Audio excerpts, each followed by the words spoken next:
वृक्षवल्ली आम्हा सोयरे वनचरे पक्षीही सुस्वरे आळविती या जगद्गुरू संत तुकाराम महाराजांच्या अभंगाला स्मरून आणि अभंगाप्रमाणे वाटचाल करत असताना आमच्या वृक्षदायी संस्थेचे सदस्य श्री सुभाष पाटील आपण आत्तापर्यंत बीज बँक ऐकलेली आहे, परंतु त्यांनी त्यांच्या घरामध्ये वृक्ष बँक तयार केलेली आहे आणि त्या वृक्ष बँकेच्या माध्यमातून अतिशय दुर्मिळ असलेल्या स्थानिक प्रजातीच्या वृक्षांची ते छोट्या बॅगमध्ये दरवर्षी लागवड करत असतात आणि एक ते दोन फूट झाड झालं की ते आमच्या वृक्षदायी संस्थेला किंवा इतर संस्थेला लावायला देतात। आत्तापर्यंत त्यांचं हे 4थं वर्ष आहे।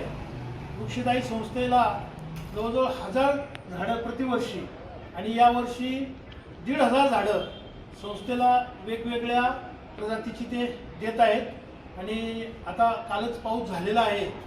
खरं तर ह्या झाडांना आता पिशवीत भरायचा वेळ झालेला आहे, मोठ्या बॅगमध्ये उद्यापासून हे करतील।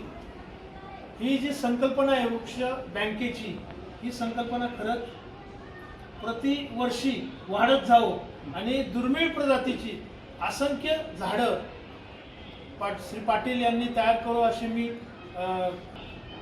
परमपिता पांडुरंगाच्या चरणी पांडुरंग आणि ज्ञानोबा तुकोबरायांचे आशीर्वाद असतात। हा श्री पाटील सुभाष पाटील यांचा वाढदिवस असतो आणि त्यांच्या वाढदिवसाच्या निमित्ताने प्रतिवर्षी हा वृक्ष देण्याचा जो संकल्प आहे ते करत असतात।